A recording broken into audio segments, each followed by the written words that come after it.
우리는 주님의 자녀들이 되었습니다.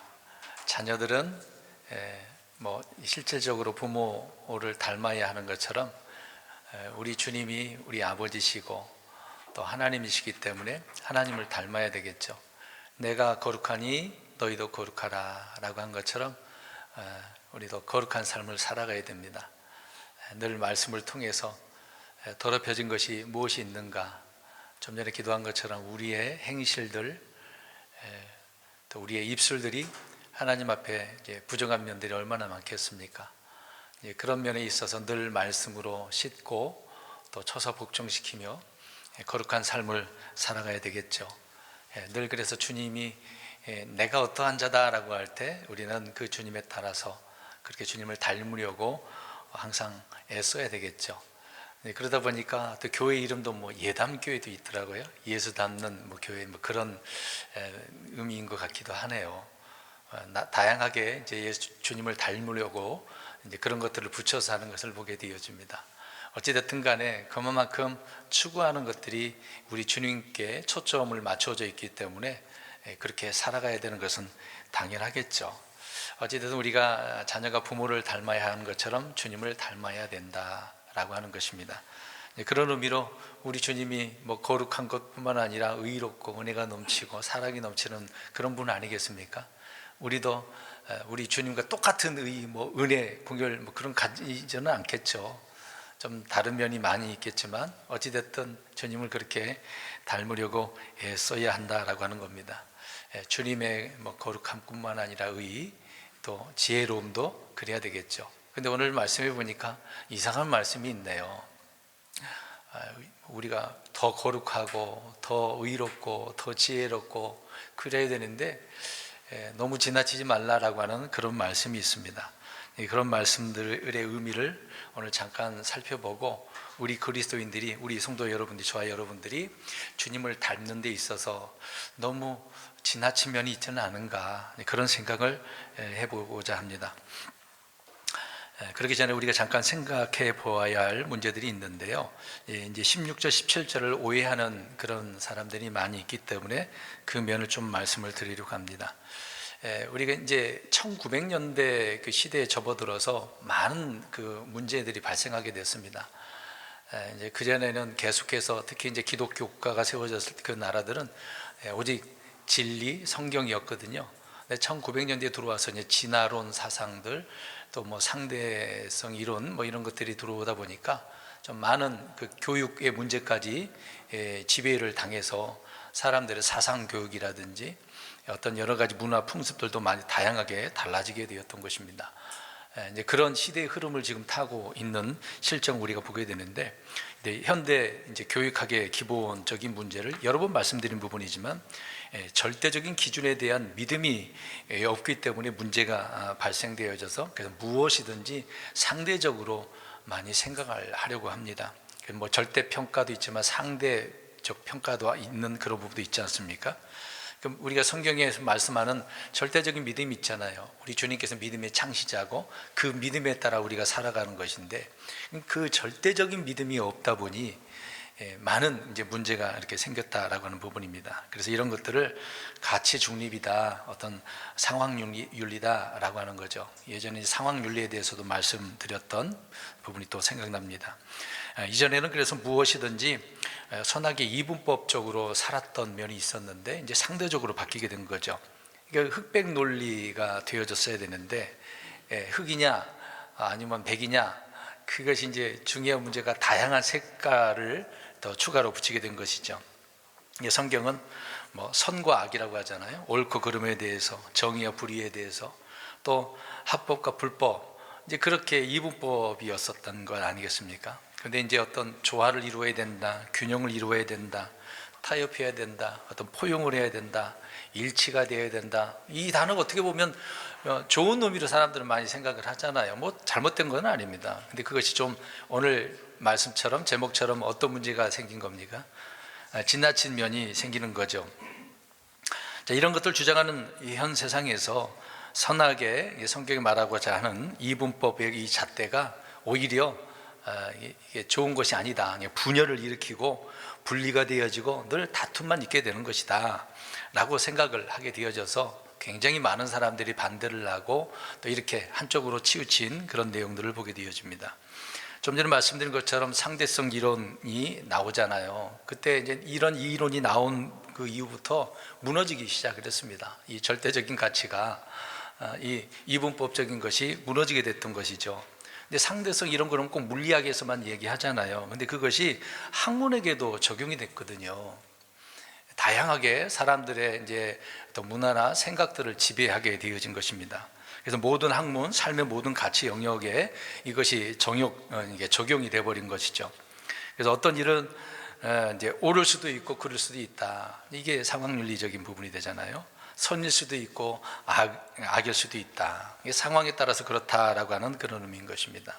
이게 절대란 말은 없다라고 하는 거죠. 우리는 지금 절대라는 단어가 중요하지 않겠습니까?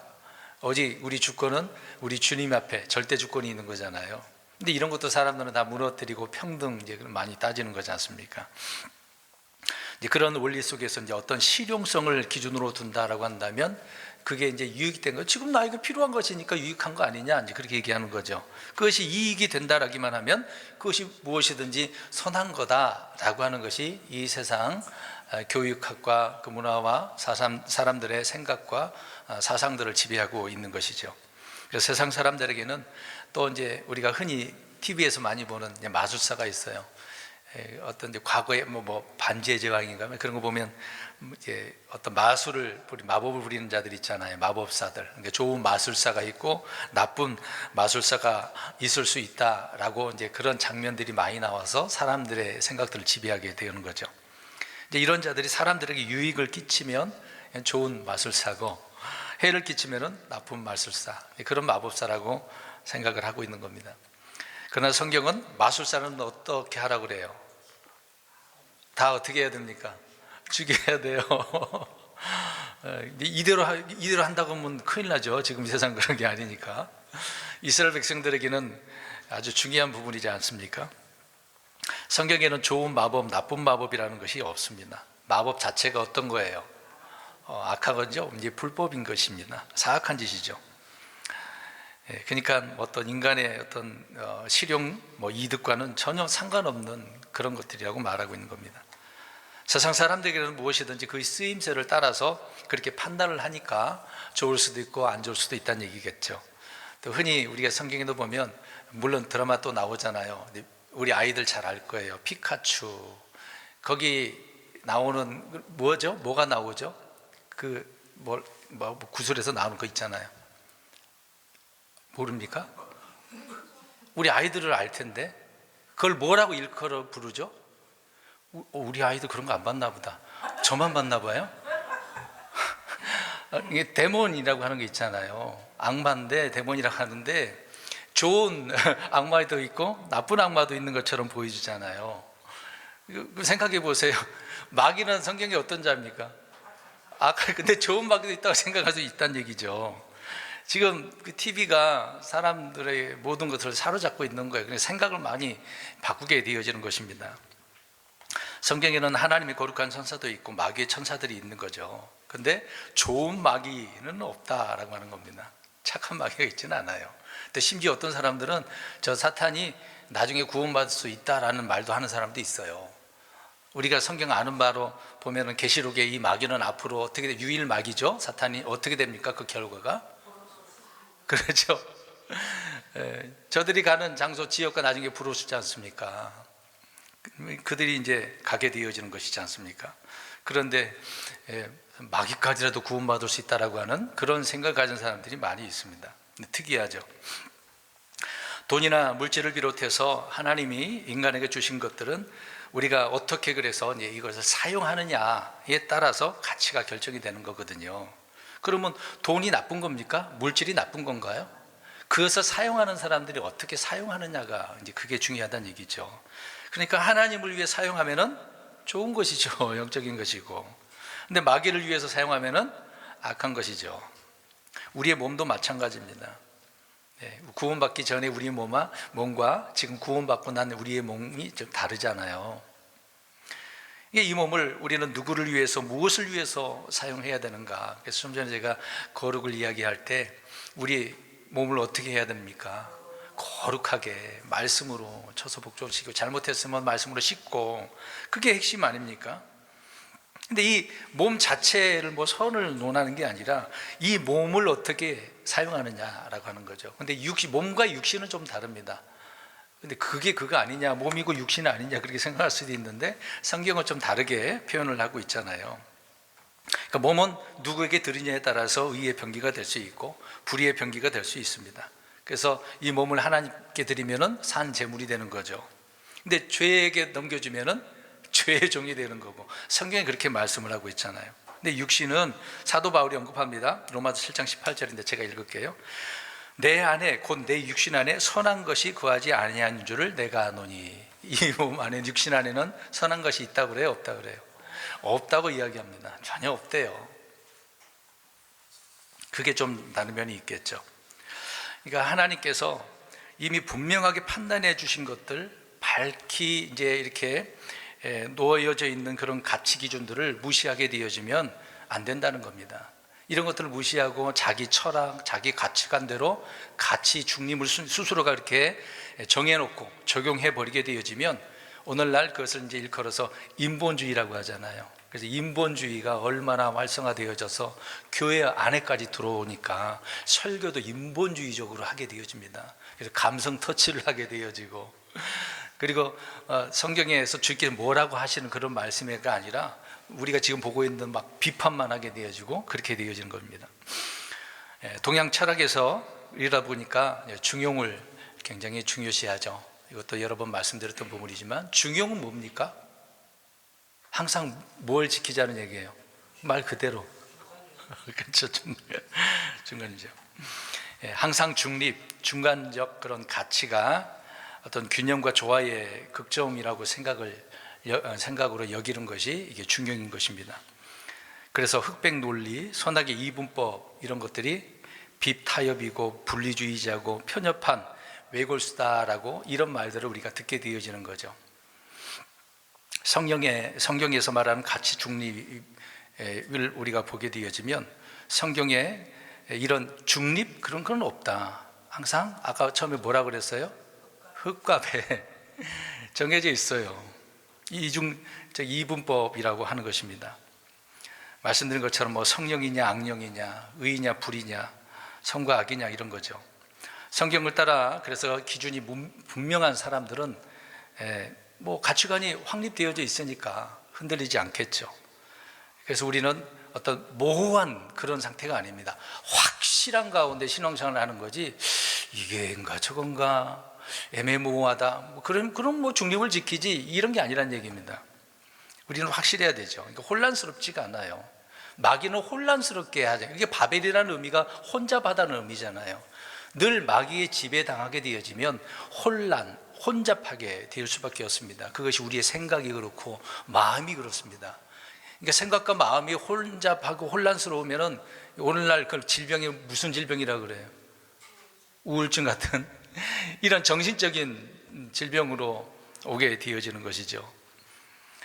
이런 것들은 이제 뭐 어떤 결과를 통해서 판단할 수 있다라고 생각을 하거든요. 이미 주께서 판단을 해놨습니다. 이런 일들을 판단하기 전에 마음의 문제지 않습니까? 이미 정립된 그 부분이 있어야 되는데 그러지 못하니 문제가 되는 거죠. 잠언 10장을 보시면, 굳이 찾아보지는 않으셔도 되지만 그냥 눈으로 보셔도 됩니다. 10장 13절에서 21절을 보게 되는데, 거기 보면은 나눠져 있어요. 명철이 있는 자, 없는 자, 지혜로운 자, 어리석은 자, 부자, 또 가난한 자, 훈계를 지키는 자와 책망을 거절하는 자, 거짓말하는 입술과 마음을 감추는 자와 이제 헐뜯는 자, 이렇게 나옵니다. 또 말이 많은 자와 자기 입술을 금하는 자가 있고, 또 의인과 사악한 자, 의로운 자와 어리석은 자가 이런 자들이라고 표현하고 있습니다. 그러니까 성경은 이 잠언에서도 어떻게 나누고 있어요? 이분법 분명하게 나누고 있죠. 그 23절에서 21절을 보면 분명히 흑백 논리로 말씀을 하고 있습니다. 의냐 불이냐, 불법이냐 법이냐, 정결한 것과 속된 것, 이미 레위기서에 그걸 쭉 말씀해주고 있는 부분이잖아요. 그래서 제사장들은 이것을 분별함으로 이제 어떤 집례도 해야 되는 거고, 또 백성들에게 알려줘야 되는 거잖아요. 백성들이 흠이 있는 거 가져왔어. 그럼 어떻게 해야 돼요? 제사장은 그렇죠, 이건 잘못된 거라고 알려줘야 되잖아요. 이걸 모르면은 그래 갖다 하나님께 드려라 해버리겠죠. 근데 하나님은 그걸 안 받으신다고 분명히 말씀하고 있는데 정확하게 분별을 하고 있어야 되겠죠. 근데 이걸 모르면은 네 좋을 대로 해, 뭐 사정이 그러니까, 이렇게 해버리면 안 되는 거죠. 우리 그리스도인들이 성경적인 사고를 갖추지 못한 채 세상의 어떤 이런 사고 체제를 그대로 가지고 어떤 중도를 외치는 것이 지혜로운 자처럼 생각하는 자들이 너무도 많습니다. 사람들이 이렇게 어떤 중도를 외치는 것은 선과 악에 대한 개념이 없기 때문에 그러는 거거든요. 근데 우리 그리스도인들은 정확하게 이걸 구분 지어야 됩니다. 세상이 그런다고 뭐 그러니까 거기 휩쓸려 가서는 안 돼요. 세상의 물결이 얼마나 타락한 것인데 왜 거기에 내가 묻어가려고 하겠습니까? 세상은 그렇게 개념이 없어요. 차이를 구분할 줄 모르기 때문에 그러는 것이죠. 그러니까 법과 불법의 그 차이를 모르고 거룩한 것과 속된 것의 그 차이를 구분하지 못하기 때문에 늘 중간 정도면 되겠지 생각하는 겁니다. 믿음 생활하는 것도 우리는 또 적극적으로 열심히 해야 되는데 이 정도면 되겠지, 이건 누구 생각입니까? 자기 생각이죠. 이러면 안 된다고요. 더 적극적으로 해야 돼요. 예수 어차피 믿었는데 더 잘 믿어야 되잖아요. 근데 믿지 않았던 데보다 더 못하는 경우도 많습니다. 겨우 구원받으면 됐다라고 생각하는 사람들이 많죠.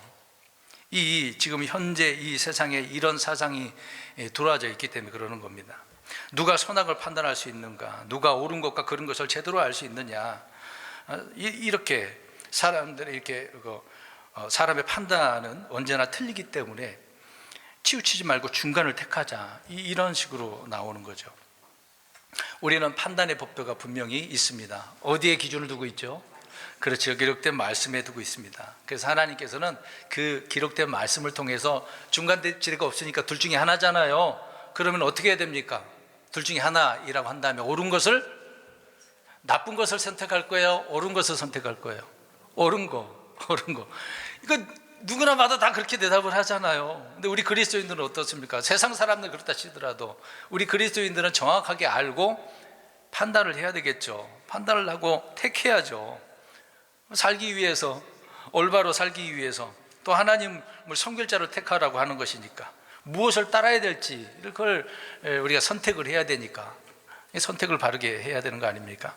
그래서 엘리야가 갈멜산에서 백성들에게 야 택해, 저 거짓 대언자들이 만들어 놓은 그 제단을 택하든지 내가 만든 제단을 택하든지 불러서 이만 하나님이 응답한 하나님이니까 잘 선택해라, 이런 말을 하는 거죠. 근데 백성들이 어떻게 했을까요? 엘리야가 택해 그랬는데 어떻게 했을까요? 그렇죠, 머뭇머뭇거렸어요. 어떻게 해야 될지 모르는 거죠. 확신이 없어. 진정한 가치가 어디에 있는지 모르는 거죠. 아무 대답도 하지 않은 그 내용을 열왕기상 18장에서 볼 수가 있습니다. 우리 지금도 교회도 마찬가지잖아요. 교회도 지금 바른 교회를 선택해야 되는데 그냥 아무 교회나 막 가버리면 되는 줄 알고 교회만 출석하면 구원받는 줄 알고 헌금 생활 잘하고 열심히 봉사 잘하면 구원받는 줄 알고 착각하는 경우도 많잖아요. 그리고 이제 부모 따라 나가긴 나갔는데 그게 타 종교라고 생각해 보세요. 갔는데 이단이라고 생각해 보세요. 그런 사람들 많아요. 태어났는데 신천지야. 부모 때문에 그걸 가버렸어. 나간 교회가 그거예요. 이미 어렸을 때서부터 그 어떤 사상이 지배되었기 때문에 구원받기가 참 어렵죠. 그런 사람들은 뭐 하나님의 특별 섭리가 있어야 돼요. 그런 경우는요, 쉽지가 않습니다. 이제 교회 나왔다가 그런 이단에 빠진 사람도 돌아오기가 어려울 편인데 아예 어렸을 때도 부모를 따라서 그런 곳에 갔다고 생각해 보세요. 심각한 거죠. 타종교도 그렇지 않습니까? 어렸을 때도 부모가 불교니까 불자가 되어버리는 경우가 많잖아요. 그래서 바른 교회를 선택하는 것도 참 중요하고 또 우리는 감사한 일이죠. 또 우리가 믿고 따를 성경도 그거 아닙니까? 우리가 보는 킹제임스 성경도 그렇고 선택을 본인들이 해야 되겠죠. 선택을 내가 하는 것이고 선택에 따른 책임도 누가 해야 됩니까? 내가 잘못 선택하면 내가 어려워지겠죠. 선악의 기준이 분명한 성도들은 그래서 선택의 순간에 고민하고 갈등하지 않아요. 늘 아니까, 확실하니까 올바른 것을 선택하겠죠. 근데 이 기준을 모르니 많은 기독교인들이, 그리스도인이라고 하는 자들이 한쪽으로 치우치는 내용들을 많이 보게 되어집니다. 모세는 이집트의 보아보다 그리스도의 치욕을 선택했다고 했습니다. 이게 쉬운 일인가요, 여러분? 쉬운 일이겠습니까? 아니, 화려하고 궁에 있는데 앞으로 왕이 될 수도 있는 거잖아요. 사람들이 볼 때 얼마나 우러러 보이고 영광스러운 그런 자리겠습니까? 이제 그런 것들을 다 내팽개쳐버리고 오히려 그리스도의 치욕, 부끄러움, 조롱당하는 거, 이걸 선택했다고 이야기합니다. 다니엘도 그렇잖아요. 다니엘서 1장 2장 읽어보면 이제 그곳에 갔단 말이죠. 바벨론에 갔는데 왕의 신하로서 어떤 일을 하기 위해서 교육을 받는데 음식이 보니까 문제가 생겼어. 그래서 다니엘과 그 세 친구는 어떻게 하려고 합니까? 그들이 주는 음식을 콩밥, 콩이라고 나오잖아요. 콩하고 물만 먹은 거예요. 그러니까 더 윤택하게 되어진 그 내용을 보죠. 그 부정한 음식으로 자신을 더럽히지 않기로 결단을 했기 때문에 이런 선택을 하는 겁니다. 만약에 그렇게 했는데 이놈 새끼는 마음에 안 드네? 쫓겨날 수도 있는 거잖아요. 근데 당당하잖아요. 분명한 기준이 있으니까. 예수 그리스도를 믿는 자는 그래서 생명을 얻는 겁니다. 믿지 않는 자는 그러면 생명이 있을까요, 없을까요? 없겠죠. 예수님을 안 믿는 무슨 생명이, 단지 육신적인 삶을 주어진 환경 가운데 살겠죠. 몇 살을 살지는 모르겠습니다만은 이 이외에는 다른 길이 없다, 그 얘기입니다. 우리는 성경이란 주님의 계시와 절대적인 그 진리가 있기 때문에 이것이 우리의 판단이고 판단의 법도다라고 하는 것입니다. 시편 34편 14절에 보니까 주께서 명령하신 대로 악을 떠나고 선을 행하며 화평을 구하고 그것을 따를지어다 라고 이야기합니다. 악을 떠나고 선을 행하는 것, 그게 이분법적인 것에서 옳은 것을 말하고 있는 거죠. 근데 이 시대는 지금 선악의 기준이 있을까요? 정의라고 하는 것이 있을까요? 이제 그들이 만들어 놓은 정의인데도 나중에 다 어기더라고요. 믿을 수 없어요. 제가 항상 말씀드린 것처럼 정치인 믿지 말라고 그랬습니다. 믿을 놈 하나도 없어요. 이쪽이든 저쪽이든 다 똑같아. 다 똑같아요. 기독교 크리스찬 정치인이라고 믿지 마세요. 다 그 입으로 망치는 자들인데. 그래서 이들을 보면 선을 악하다 그러고 악을 선하다고 하는 일이 너무도 많아요. 이게 성경이 말씀하고 있지 않습니까?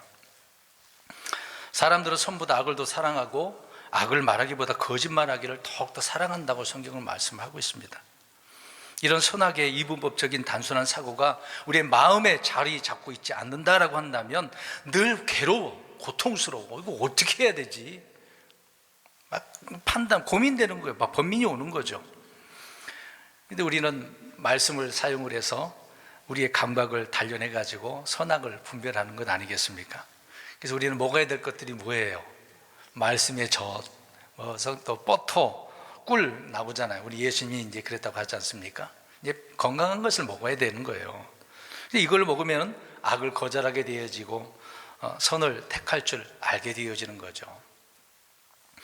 우리는 언제나 단순한 흑백 논리로, 그래서 올바른 사물 어떤 것들을 판단을 하고 일을 판단하면서 살아가야 되는 것입니다. 그러니까 진리가 아닌 것은 다 거짓인 거죠. 하나님에게 난 것은 선한 것이고 육에서 나는 것은 악한 것이니까. 앞으로 사람들이 갈 곳은 정해져 있습니다. 믿는 자와 안 믿는 자와 갈 곳이 어떻게 나눠집니까? 저 하늘이냐 지옥이냐 둘 중 하나죠. 중간지대는 없습니다. 네, 어떤 타 종교는 중간지대가 또 있죠. 말도 안 되는 거지만 없는데 또 그렇게 만드는 거잖아요. 그런 교리는 왜 만들었겠습니까? 헌금을, 돈을 많이 갈취하기 위한 거겠죠. 세상에 수많은 사람들이 있지만 영적으로는 하나님에게서 난 사람이 있고 마귀에서 난 사람이 있습니다. 이게 둘 중 하나예요. 이런 것들이 극단적이다, 너무 위험하다 그렇게 얘기하지만 성경이 그런 걸 어떻게 합니까? 우리는 이 성경 기준에 따라서 그렇게 사는 것인데요. 누가 뭐라 그러든 누가 비방을 하든 상관없습니다. 성경 한번 읽겠습니다. 마태복음 5장 37절, 이건 예수님이 말씀한 겁니다. 5장 37절입니다. 우리의 모든 대화가 예스노로 딱 정해져 있어야 돼요. 이것의 이상은 악이라고 이야기합니다. 이 기본 체계가 이분법이죠. 5장 37절 마태복음 시작. 오직 너희 대화는 예할 것은 예하고 아니요할 것은 아니요하라. 무엇이든지 이것들 이상의 것은 악에서 나느니라. 아멘. 이 똑같은 말씀을 또 언급해서 야고보서 5장 12절에도 언급하고 있거든요. 거기도 보면은 예, 아니요 정확하게 말하라라고 이야기합니다. 중립으로 없어요. 우리 그리스도인들은 우리의 마음, 성경적인 마인드로 자신을 그래서 무장을 해야 되는 겁니다. 정확하게 빛과 어둠 둘 중에 하나를 택해야 되겠죠. 그리스도냐 벨리알이냐, 하나님의 성전이냐 우상이냐, 이거 조화가 안 되잖아요. 그렇다면 이제 오늘 본문의 말씀을 설명하려고 앞에 쭉 이분법, 흑백 논리 좀 말씀을 드렸습니다. 그러면은 왜 16절, 17절에는 다르게 말한 것처럼 기록을 하고 있냐고요. 여기서 말하고자 하는 그 의미를 우리가 알자는 얘기죠. 우리는 하나님처럼 거룩해야 되고 더 의로워야 되고 뭐 하나님보다 더 의롭지는 못하겠지만 그 말씀에 따라서 더 지혜로운 그런 사람들로 살아야 되잖아요. 또 세상 사람들과 뭔가 다르게 구별되게. 근데 오늘 말씀은 왜 다르게 말하는 것처럼 기록되어져 있냐고요. 오늘 7장 16절을 보세요. 두 가지 말하고 있잖아요. 지나치게 의로운 자가 되지 말라. 또 스스로 지나치게 지혜로운 자가 되지 말라. 그 이 결과는 뭡니까? 이런 결과, 이렇게 되면 결과가 뭐예요? 파멸이다. 자신을 멸한다라고 이야기하고 있네요. 이 의로워야 되는데 지나치면 안 되네. 지혜로워야 되는데 너무 지나치면 안 되네. 그 다음에 다음 구절을 보십시오. 지나치게 사악한 자가 되지 말라. 그럼 적당히 사악하면 된다는 얘기인가? 이렇게 생각하는 사람도 있을 거예요. 또 지나치게 어리석은 자가 되지 말라. 어리석은데 덜 어리석으면 되나? 이렇게 생각하는 사람도 있겠죠. 이런 말을 보면. 근데 이것에 따른 결과는 뭐라고 또 나옵니까? 내 때가 내 죽을 때가 또 있을 수 있는데 더 당길 수도 있겠죠. 오기도 전에 죽는다. 그럼 이런 걸 보면은 우리가 생명이 또 늘어질 수도 있고 당길 수도 있다는 얘기죠. 누가 그렇게 하죠? 물론 생명은 하나님이 주관하고 있겠지만 본인이 어떻게 하느냐에 따라서 달라지는 면도 있겠죠. 여기 한번 손 좀 들어보세요. 오래 살고 싶은 분 계십니까? 아니 그냥 적당히 살다가 야, 그 오래 살고 싶은 분이 안 계시네. 우리 교회 그럼 빨리 문 닫겠는데요? 주님 오실 때까지 교회가 운영돼야 되는데 물론 사는 게 힘들고 어려우니까 주님 앞에 빨리 가고 싶겠죠. 근데 주님의 때가 있는 거고 우리의 때가 있는 거잖아요. 근데 내 때에 주님께서 마치라고 하면 안 되는 거고 내 때는 내 때니까 본인 스스로가 어떻게 하느냐에 따라서 달라지는 것은 분명하겠죠. 근데 우리는 금방 이런 말씀을 보게 되어지면 근데 우리가 주님처럼 의로워야 되고 지혜로워야 하는 거잖아요. 요한일서 3장 7절에 보니까 사도 요한이 말합니다. 의를 행하는 자는 그분께서 의로우신 것 같이 의로우며. 우리도 의로워야 돼요. 옳은 사람이 돼야 됩니다. 항상 올바른 것을 선택해야 되겠죠. 근데 오늘 잠언에 전도서도 그렇고 잠언에서도 그렇고 지나치게 그렇게 의로운 자나 지혜로운 자가 되지 말라고 이야기합니다. 참 누가 그러면은 뭐라 그럴 거예요. 그러면 어떻게 하라는 얘기야. 적당히 좀 중용처럼 그 정도면 되는 거 아니야. 그렇게 얘기하겠죠. 근데 우리 하나님은 의로운 자를 사랑하시지 않습니까? 성경은 지나치게 의롭고 또 지혜로운 그런 자신을 스스로 멸한다고 말씀을 하고 있는데 어떤 사람이 돼야 된다라고 하는 부분을 언급하고 있는 거죠. 그러니까 설명드리면 지나치게 의롭다라고 하는 그런 말은 성경적인 그 기준을 넘어서 의로운 것을 자기 자신이 의롭다라고 하는 것을 이야기합니다. 영어로 보게 되어지면 overmuch라고 되어져 있거든요. overmuch. over라는 것은 좀 넘었다는 얘기잖아요. 우리 사람들과 대화할 때도 야, 너 오버하지 마 그러잖아요. 지나치다 그런 얘기잖아요. 우리 일상생활에서도 그렇게 사용을 하지 않습니까? 근데 하나님께서 보실 때도 주님을 통해서 주님이 우리에게 주신 의로 의롭게 살아가야 되는데 그거 막 더 의롭게 하려고 하는 그런 부분을 말하고 있는 거죠. 그러니까 자신을 하나님보다 의롭게 여기는 자, 그게 지나치게 의롭다라고 하는 겁니다. 자, 보세요. 저와 여러분이 하나님보다 더 의로울 수 있습니까? 없어요. 죽었다 깨나 그렇게 안 돼요. 안 됩니다. 될 수가 없어요. 하나님, 우리 예수님은 완벽한 의가 있으신 분인데 사람은 그렇지가 않아요. 근데 이렇게 생각하는 사람들이 있기 때문에 그렇습니다. 더 이렇게 살 수 있다고 생각하니까. 성경에서 살인하지 말라 그러면은 이제 사람 죽이면 안 되겠네, 그렇게 단순하게 생각하면 그걸 끝나는 거잖아요. 근데 다른 종교에도 이제 그런 게 있잖아요. 불교도 뭐 하지 말라 그래요? 이런 교리가 있어요, 없어요? 살생하지 말라고 하잖아요. 그 모든 게 다 생명이 있다라고 보면 생명이 있는 것들이 있잖아요. 이제 이런 것들을 뭐 가다가 특히 곤충, 뭐 개미도 밟아서 죽일 수도 있기 때문에 왜 불교에서는 그거 죽이지 말라 그럴까요? 무슨 윤회설 때문에 그러잖아요. 그거 밟으면 내가 저런 곤충일 수도 있고 누구일 수도 있으니까 그런 교리가 그들에게는 있겠죠. 이제 이 범위를 그래서 막 넓히는 거예요.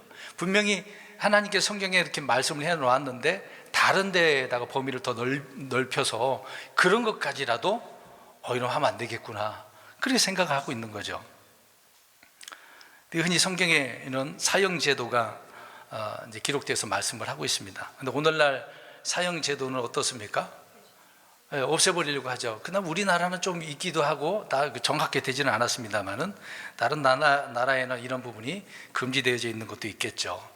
또 어떤 종교는 이걸 확대시켜서 집천공부라고 하는, 군대 가면은 집천공부를 하거든요. 그 교파가 있습니다. 여호와 증인들이 그런 확대를 해요. 왜 집천공부를 합니까? 총으로 어떻게 하는 거니까? 죽일 수도 있으니까. 근데 실제 전쟁이 안 일어나서 군 생활하다 나오면 총 쏠 일도 거의 없어요. 그냥 사격 연습만 좀 하다 나오지. 근데 그들의 교리가 그렇게 망치는 거죠. 오늘 스스로 그렇게 망치는 것처럼. 이런 확대 해석을 해서 지나치게 어떻게 하고 싶으니까? 의롭게. 그것이 이제 하나님보다 막 더 의롭게 살려고 하는. 그러면 하나님 더 기뻐해 주실 줄 알고 그렇게 생각한다는 얘기예요.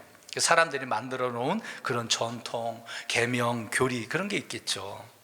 이런 것들로 하나님의 말씀을 무효로 만드는 바리새인들이 그런 경우가 아니겠습니까? 심지어 그들은 포도 즙이 있잖아요. 그걸 먹으려고 하는데 벌레가 껴. 이런 벌레까지라도 더러웠다고 생각을 해서 끼지 않기 위해 어떻게 한다 그랬습니까? 걸러서 어떤 망을 거기다가 씌우는 거죠. 그렇게 하는 겁니다. 그렇게 해야 더 하나님께서 이제 원하시고 그게 의로운 것이라고 생각을 하니까. 예수님께서 보실 때 뭐라고 오늘 말씀처럼 어떻게 여기고 있는 거예요? 자, 우리 보세요. 야, 지나치다, 야. 그거예요. 지나치다는 거죠. 오버머치라는 얘기예요. 그러니까 정결의 의식을 그들에게 준 거잖아요. 그러니까 이제 제자들과 같이 이제 안식일 날에 씻지도 않은 그 상태에서 먹었단 말이에요. 그러니까 그걸 보고 씻지 않는 손으로 먹었다고 확대 해석을 한 거죠. 먹으면 어때 좀?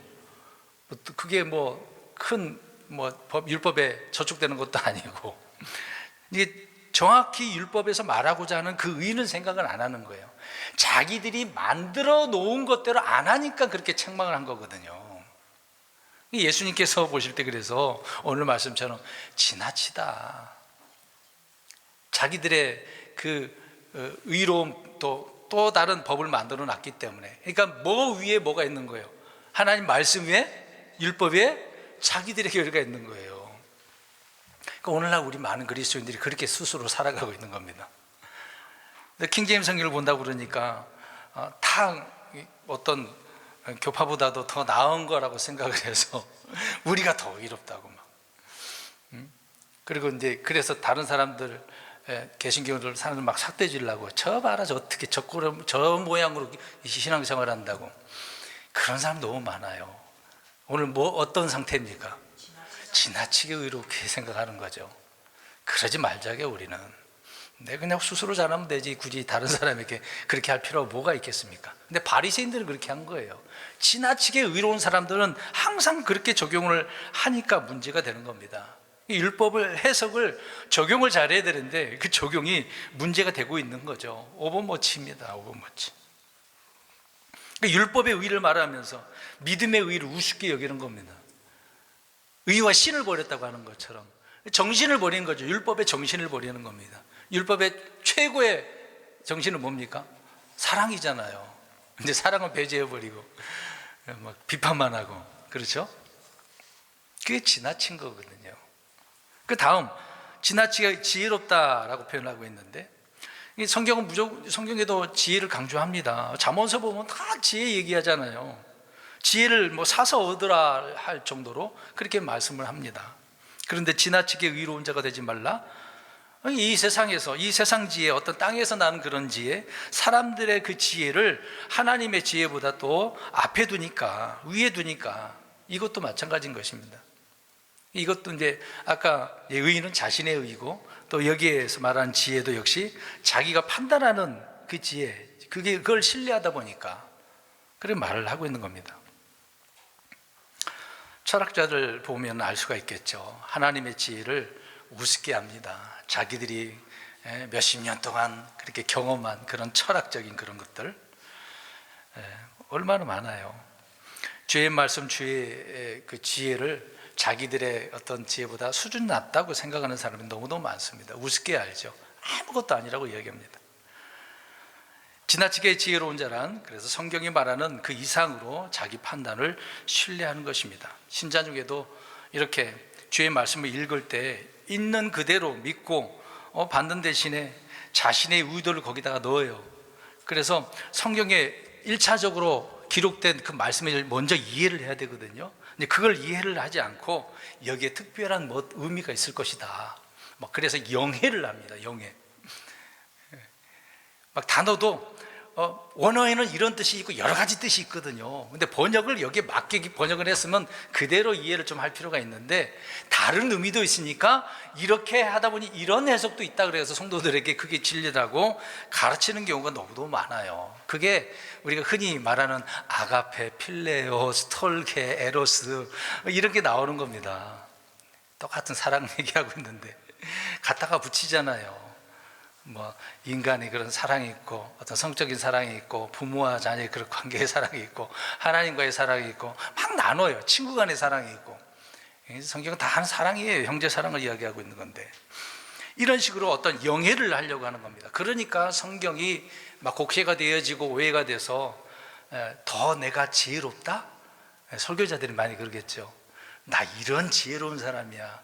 그래서 많은 목사들이 주로 그냥 한국말로 해도 되는데 영어도 섞이기도 하고, 저도 좀 전에 영어 썼어요. 좀 히브리어 막 원어 언급하고 막 그러잖아요. 지나치게 그렇게 자기가 지혜롭다라고 하는 거죠. 그런 지혜가 막 넘치는 겁니다. 오죽했으면 베드로 사도가 이야기하겠어요. 바울이 교회에 대한 진리의 말씀을 전하니까 사람들이 이해가 안 됐어요. 제자들까지라도 이해가 안 됐어요. 이게 이렇게 그런 의미야? 막 이럴 정도로 베드로 사도가 볼 때도 야, 이거 어렵도다 막 그럴 정도였었거든요. 그러니까 이제 베드로 사도가 나중에 깨닫고 이제 그런 말씀들을 어떤 사람들이 막 영해를 하려고 하는 그런 부분이 있었거든요. 그래서 억지로 성경을 어떻게 푼다 그랬어요? 억지로 푼다 그랬거든요. 막 억지로 끄집어내가지고 막 짜내가지고 이런 놈이다라고. 이러한 자들은 금방 여기 어떤 자들이에요? 지나치게 지혜로운 자들이라고. 우리 그리스도인들은 그래서는 안 되겠죠.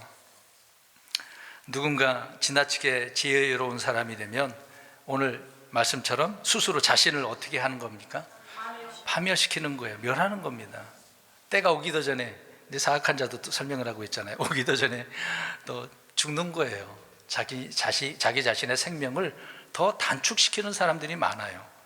빨리 죽고 싶으면 이대로 하면 되겠네요. 이렇게 살다가는 주님 앞에 책망받는 거잖아요. 중간은 없습니다. 스스로 자기 꾀에 빠지지 말라고 말씀을 하고 있잖아요. 사람의 의는 아무리 좋아 보여도 주님 앞에는 다 누더기 같은 더러운 그런 행실들입니다. 그래서 잘났다고 말할 수가 없는 거죠. 오늘 7장 16, 17절이지만 20절 한번 읽어보겠습니다. 20절 20절 읽지 않은 부분입니다만은 시작. 선을 행하고 죄를 짓지 않는 의인은 땅 위에 하나도 없는. 의인이라고 하는데 선을 행하긴 했어요. 근데 뭘 또 줬어요? 죄를 졌네요. 그럼 성경에 그런 사람들 얼마나 많습니까? 의를 행하는 사람들이 있는데 죄 지은 사람도 있잖아요. 우리 다윗만 생각해도 한번 보겠습니다.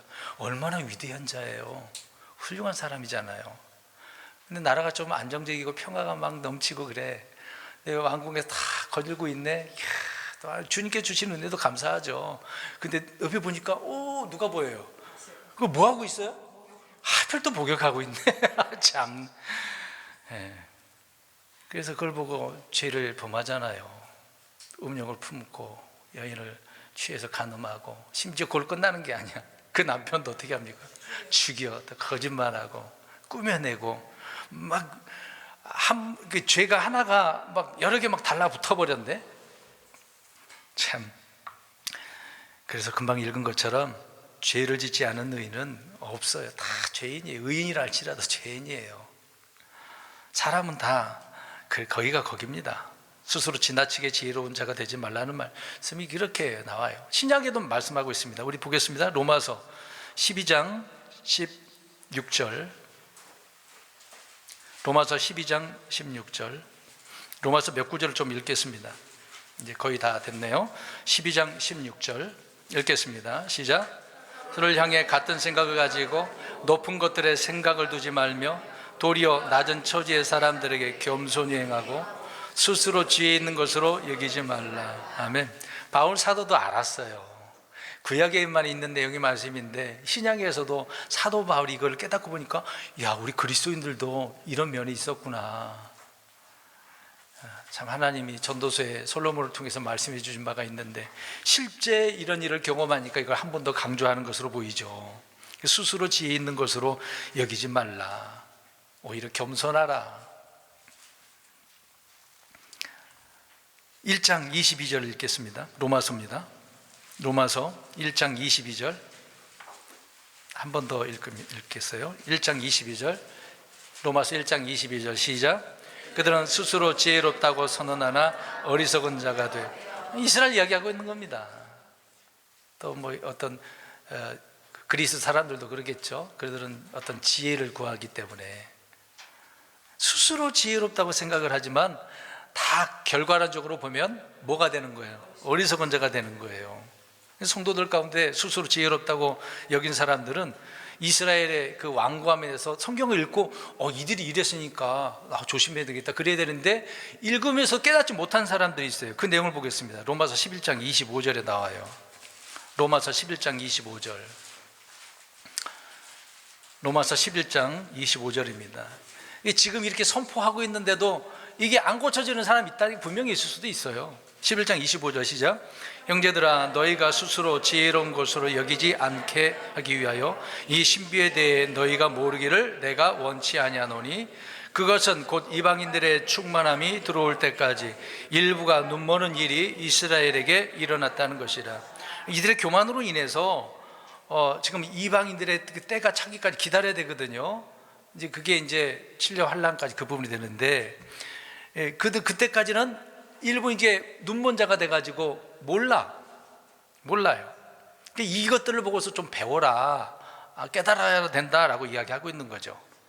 근데 분명히 이스라엘 백성들을 통해서 배워야 되는데 이걸 깨닫지 못하니까 이걸 신비라고 이야기하고 있는 거예요. 그들에 대한 예언의 말씀이니까. 그래서 스스로 지혜로운 것으로 여기지 않게 하기 위해서 이렇게 예를 딱 기록해 놨어. 그러니까 이걸 보고 겸손해야 돼. 저 이스라엘 내 백성들은 이 문제가 있어가지고 스스로 타락한 거야. 오늘 16, 17절처럼 자신을 어떻게 만들어 버렸어요? 결과론적으로 파멸시킨 거죠. 또 일찍 단명한 거죠. 어떻게 보면 재촉을 하는 겁니다. 자기 생명을. 근데 고린도 후서 11장 19절도 보면은 고린도 교회 성도들은 스스로 지혜로웠던 그 결과로 어리석은 자들을 기꺼이 용납했다라고 이야기하고 있습니다. 자기들도 어리석으니까 교회 안에 어리석은 자들이 막 세상 사람들이 들어오는 거예요. 그러니까 그때 그래서 고린도 교회가 얼마나 문제가 많았습니까? 정말 거기에 가서 온전히 3년 넘게 가르쳤잖아요. 그렇게 정성스럽게 가르쳐 놨는데 나중에 보니까 이게 큰일이네. 그래서 다시 가르쳐야 되겠다, 이런 말까지 하잖아요. 또 가르쳐야 돼. 분명히 교리 가르쳐 놨는데 모르네? 너무 괴로운 거죠. 좀 배우라고 해놨는데 안 배우니까 오히려 더 어리석은 소굴이 된 거죠. 어떻게 보면 교회가 믿음의 사람으로, 의로운 사람으로, 거룩한 사람으로 충만해야 되는데 막 지나치게, 이 어리석음도 막 지나친 거잖아요. 이걸 생각해 보세요. 사울 한번 생각해 보겠습니다. 이제 사악하게 대하지 말라고 하는 내용이 나오는데, 하나님 말씀을 좀 가볍게 여기고, 그러니까 다윗을 어떻게 하려고 합니까? 죽이려고 하잖아요. 막 마음에 분노가 치밀어요.